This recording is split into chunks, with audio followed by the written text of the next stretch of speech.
In your filmmaker's journey, which film or subject matter sparked the direction that created the connection that led you to Patrick McCollum? Or was it something outside your filmmaker's journey? I think looking back, now that I'm done with the film, Mm-hmm.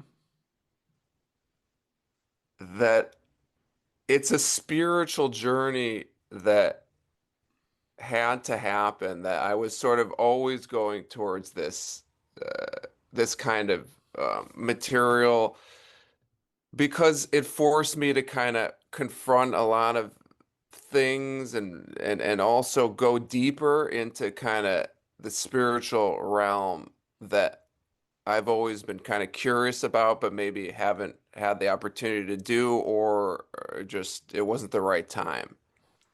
We, as a force of humanity, are myth makers. Storytelling is a survival instinct. What is the difference in your mind between prophecy and myth making, and what is the key element in that difference that speaks to our need to survive? I think I'm pretty sure what I realized, and it's a simple idea that was sort of repeated a couple times, is that everything that we believe is a story. It really is. I mean, it's just when you really think about that, it's so true and weird because you could create any story and believe in it. We do as a like United States of America. We're the normal story we have to believe in if you don't want to end up in a mental institution is the story that everybody believes. Right? If you start talking about like, well, I believe in, UFOs and that the world is flat or whatever it is, then you're gonna end up, or that spirits exist, they're around and they're t talking to me. You can't be believing in that stuff if you want to be in society and like you know what I'm saying? And so there are infinite amount of myths and stories that we can believe, you know. And so we really choose to believe in certain stories. Now, the thing is though is what I like to do is I like to actually experience things before I believe them. So like, if before I believe in UFOs, I want to see some, I want to Right, like, right. whatever. So some things are harder, but there are a lot of things that I sort of quote unquote believe that I can't really see or I haven't scientifically proven, like atoms. Like I haven't seen what atoms look like or whatever. We just choose to Right, believe that. right. We just, So I think I kind of answered your question, but as a storyteller myself, yeah, I have to always ask myself what I really believe in, and sort of we're working within like the constructs of like also storytelling for our own culture and society too, right. right? Because if you start telling a story in some weird way that's almost undecipherable, we're used to certain constructs, and for things to work in kind of a bigger way and to create influence, you have to kind of work within the constructs that other filmmakers have done in the past, and Right, sure. it's an Language. interesting, yeah, So cool. In very influential religions that provide states of consciousness for many peoples, there are prophets. What do you believe makes one prophet a person of adoration as opposed to a modern day prophet like Patrick, who's constantly up for interpretation? Well, let me clarify too. I don't think, Patrick would ever say that he's like a prophet or Okay, anything. We're really within the story, he's a catalyst to he's functioning within this prophecy as a okay. as a key sort of stakeholder or role in this prophecy to help unite the tribes of the Amazon. So he's not a prophet. So let's take that off the table. But in terms All right. of prophets, I think, until that prophecy that like that particular person says happens, then if their track record is good, like Nostradamus or whatever, then they So, become kind of this illustrious figure. But there are a sure. lot of people working on small levels, like psychics and certain healers and so on that they don't get like big recognition, but Right. they're helping celebrities, they're helping all Yeah. kinds of people, and they're doing interesting work. Do I believe in prophecy? I think there's something to it. Yeah, I do believe that there's people that can kind of access other dimensions somehow, and that it happens, and Cool. that there's more that we can do that we know of, as human beings, that we can actually probably tap into deeper things. Yeah, I'm not laughing. I'm laughing because what a conversation. And I was thinking like John the Baptist. Why is he adored? Even though Yeah. he was a prophet of. When I hear the word prophecy, I think prophet. So that's Well, think about this. Why are certain filmmakers adored and others, aren't, or certain people get famous or not? It's just like a yeah, weird, yeah, yeah. there are great people everywhere. It's just finding, having that right opportunity, or, Right, all right that kind place, of. right time, right. Yeah, exactly. You know. What's Anyway, interesting is like in terms of mystics, or like holy people, think about how many holy people or mystics, very powerful people who no one ever knows about, and they're just like the most powerful people. They're sitting in a cave somewhere doing insane yeah, things, and no yeah, one ever knows about them. yeah, yeah. Are there Jesuses out there that are just, Just not getting the PR. yeah, what does it look like? Yeah, exactly. Okay.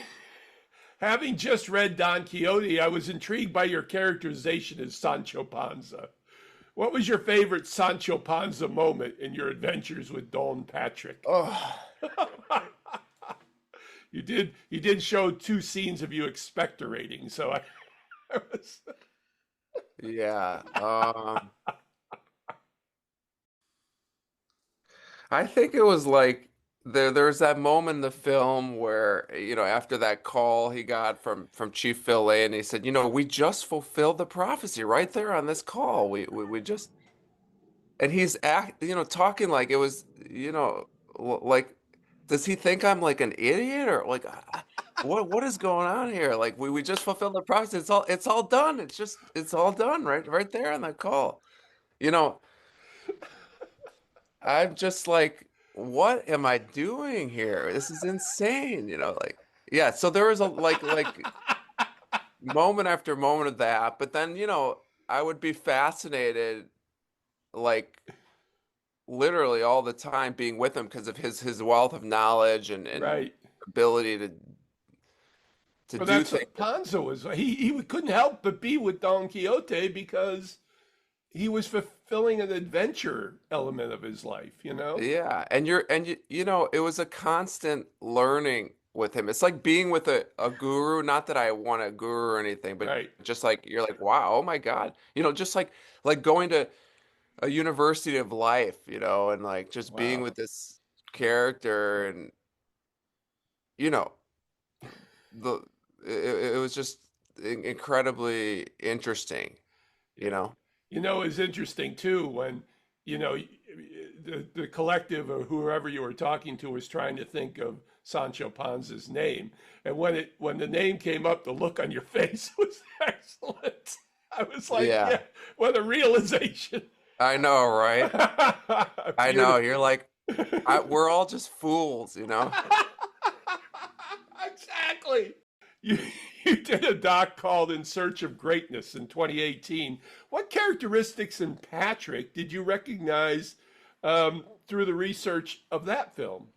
What characteristics of Patrick in that greatness realm did you recognize since you'd researched it beforehand? I think the biggest thing is just that always be careful what we are expecting to see from greatness. That it's never what you expect. That true greatness is actually starts from kind of a weakness, or something very different than what you are expecting. Uh, Mm-hmm. and so that's the main thing here. Right. whether it's Wayne Gretzky or whatever, they're actually the opposite of what you think. Right. And it's not something I consciously, thought about with Patrick or anything, but it always sort of proves that strange point. I actually call it funny in my family, like Polsky's law. And Polsky's law is always it's that everything is always the opposite of what you s- think or expect, Right. Right. Like so Right. if someone like appears to be like so happy and they're smiling and that they're probably really sad inside, if it's external, something like that. Like, That's interesting. yeah, Very interesting. I'll remember Polsky's Law. yeah. Okay. You've done two fictional films, even working with Nicolas Cage in Butcher's Crossing. In your brush with actors and even notable actors, what do you recognize in the art of pretending to be other people that has similarities to hearing voices or prophecies? Well, I don't know if I'm answering your question other than I think that like being with really exceptional people and strange people, um, that it sort of allows you to go with the flow a little bit more and listen and not fight it. Right. Talented people, let them kind of do their thing. Let the camera do the work. Interesting. Yeah, and just kind of go with the flow. It might be incredibly uncomfortable as it's happening and whatever, even with like Nick Cage and Patrick, but then, Yeah. you know, don't get in the way, you know. Interesting. Mike Nichols said always just point it to where the action is, the camera. Yeah. Yeah. Yeah, he exactly right. No, no, well, that's about filmmaking, don't Right. don't overcomplicate it and Right. you have to just like use your instincts about what you think is fascinating, That's or so great. And yeah. you use that documentary skill also in the narrative skill. It's just amazing how those things coincide. So Yeah. excellent. So, what have you learned about hockey as a metaphor for life, vis-a-vis your deep dive into Red Army and Red Penguins? Could you coach hockey with that knowledge, for example? Well, yeah, that's a great question. I think that I've always wanted to do an experiment and try and do that, coach Yeah. hockey. I've never have. Um, Okay. but I do believe that there's something spiritual for me.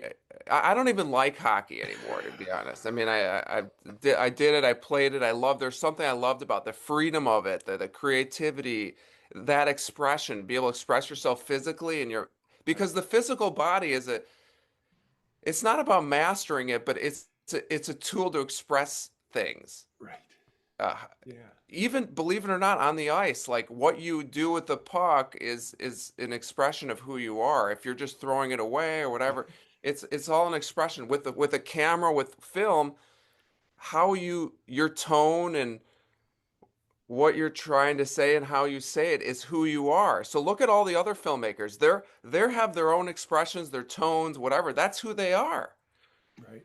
This truly is who. If you're making an unoriginal film, it means that you're, either fearful or there's something. So interesting. But if you're allowing your soul to get out there and to really go deep, that's also who you are. I always say, like, look at how somebody walks down the street. It's in their expression. They're showing you their state, their whole state, mental state, physical, just by the way that they walk. And Wow. I don't know, am I answering? I No, forgot I what think it. you are. No, yeah, I mean, you're just, you'd like Yeah, to. so anyways, with That would be a hockey, great documentary to see you coach like a Pee Wee team or something. yeah, I that don't would be know. fun. But I can't even get my own son to like enjoy sports or Yeah, hockey or yeah. anything. So like, yeah, I don't know. It could just be a disaster. Okay. Finally, Sancho, how do you believe your life will never be the same again by considering Patrick McCullum? Do you believe someday that there's going to be, wow, I told them, didn't I, back then?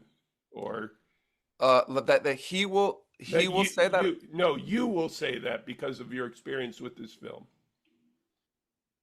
Well, I'm also looking for that. I told you so too, you know, and there are a lot of people that involved with the film that that are already telling me that. Well, the things are happening and la da da da. Look, I mean, I hope that I hope that this is all true, and I hope that there is a lot of and I know that there's a lot of magic happening in the world underneath it that human beings can only perceive very little th amount. We can only take in Right. through our perception a small amount of reality, Sure. and that there's a lot going on that like infinite amount that science can't even understand, nothing, you know what I'm saying? So this project and other things, you know, made me go deeper, and I Yeah. want to Yeah. continue to really go deeper, whether it's through film or not through film. Sure. And you know, I really think that it would be I want to see how far it can go, you know, with understanding, connecting to the earth, to God, to whatever, and to really have the deepest experience that I can, and really, you know, be the best person I can be, and try and kind of, and that this journey helped me go deeper. This is Patrick McDonald for HollywoodChicago.com. Copyright 2025.